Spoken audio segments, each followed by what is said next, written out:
severe flooding that swept across New York City in July was largely the result of a powerful convergence of climate-related factors, including unusually heavy rainfall, rapid urban runoff, and outdated drainage infrastructure.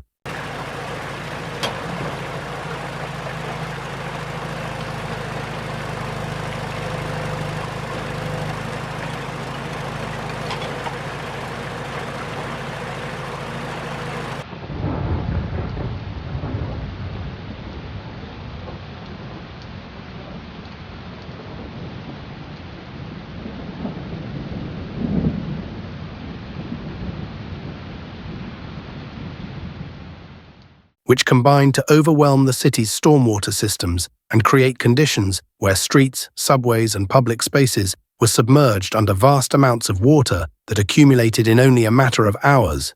leaving behind a dramatic reminder of how vulnerable even the most advanced cities can be when weather extremes strike with intensity.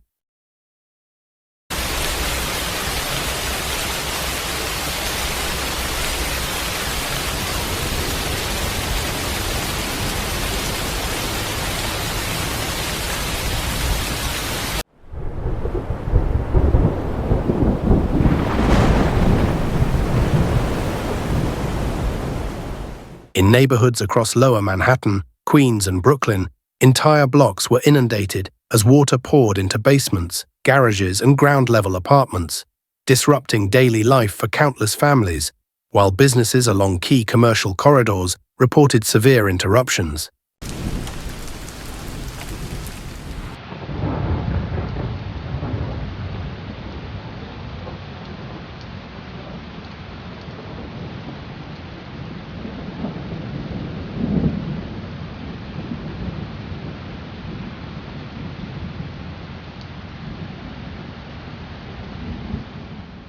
The subway system, one of the lifelines of the city, experienced major delays and shutdowns as tunnels were flooded, stations became inaccessible, and transit crews worked around the clock to pump out water, safeguard electrical equipment, and restore service. But even after operations resumed, lingering damage to mechanical systems highlighted how costly and complex flood recovery can be in an urban environment built on aging foundations.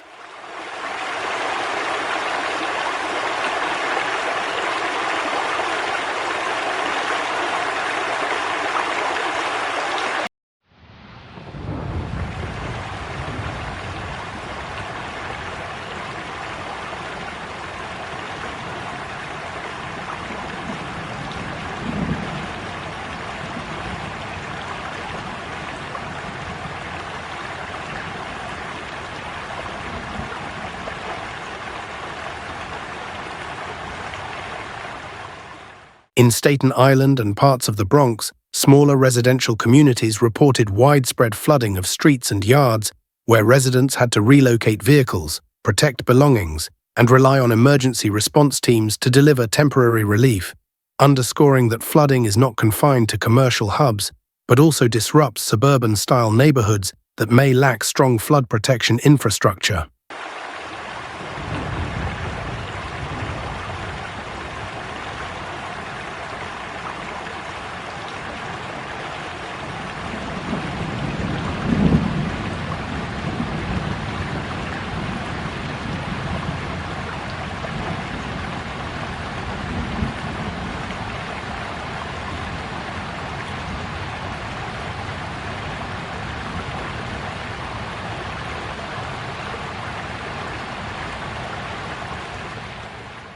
Early assessments indicated that thousands of homes sustained damage, with waterlogged walls, ruined flooring, and mold contamination representing not just immediate cleanup costs, but also long-term health risks and renovation expenses, forcing families to make difficult financial choices in an already expensive housing market.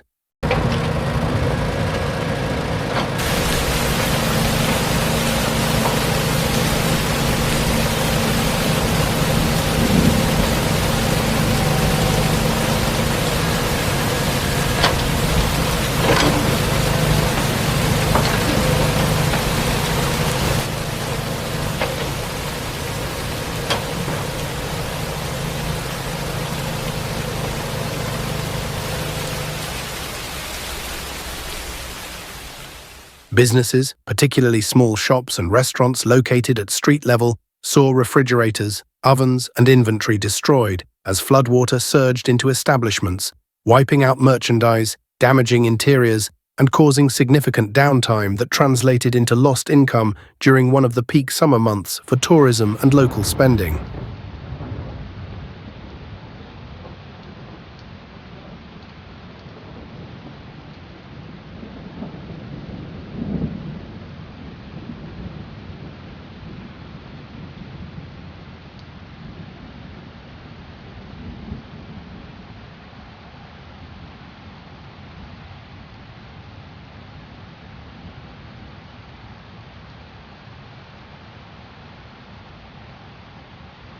Major corporate offices in Midtown also reported temporary closures as power outages and server disruptions cut off operations,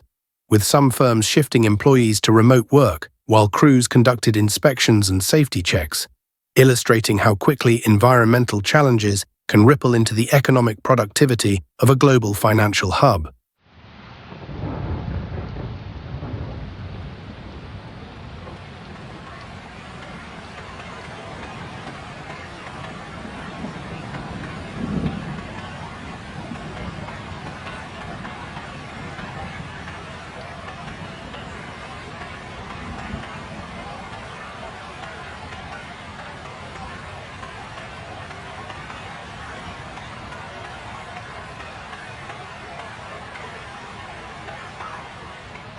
Roads across several boroughs were closed due to standing water and structural concerns, with bridges and tunnels undergoing inspections to ensure safety after flood stress, causing traffic gridlock and delays in the movement of goods throughout the metropolitan region.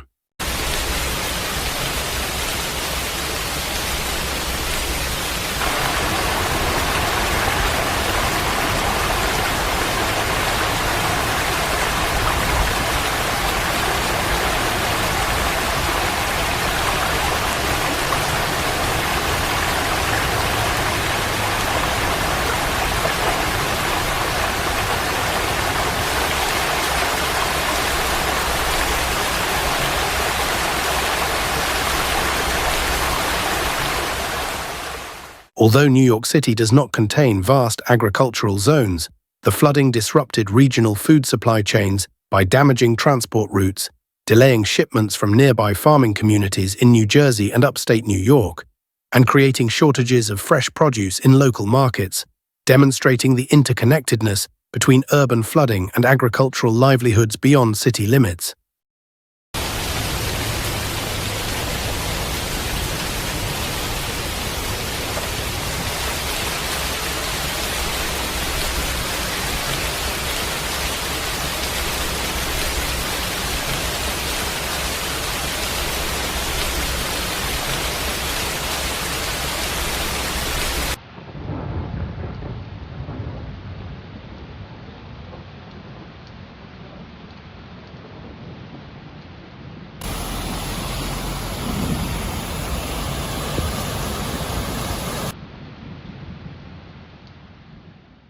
Public utilities faced strain as power substations and water treatment facilities had to cope with inundation risks, while emergency crews worked to safeguard drinking water quality and prevent contamination, ensuring that residents continued to receive essential services despite the pressure on infrastructure systems.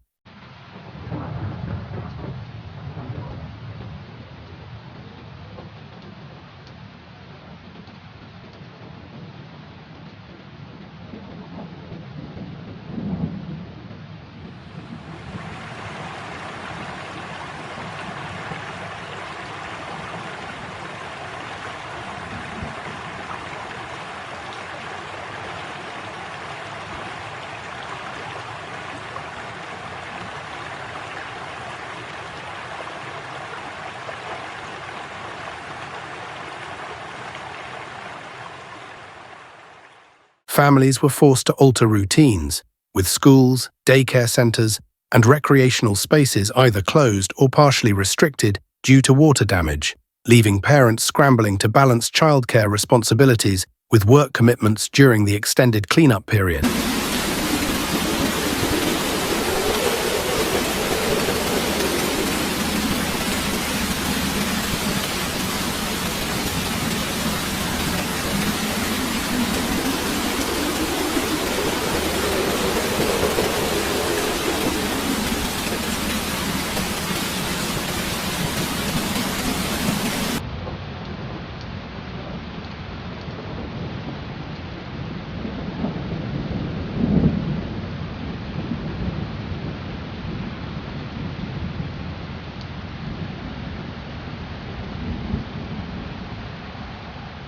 Community centers and shelters opened temporary support programs to provide affected households with food, cleaning supplies, and basic resources, proving once again how local networks play a crucial role in strengthening resilience when disaster strikes.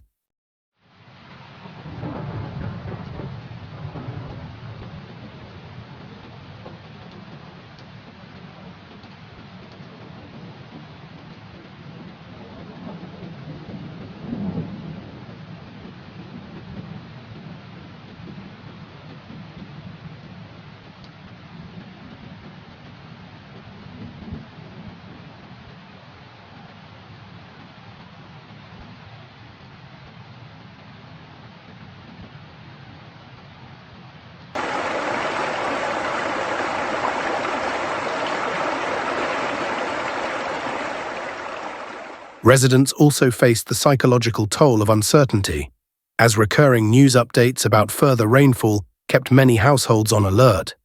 with people stacking sandbags, moving valuables to higher floors, and monitoring flood maps on mobile devices as a precaution against future episodes.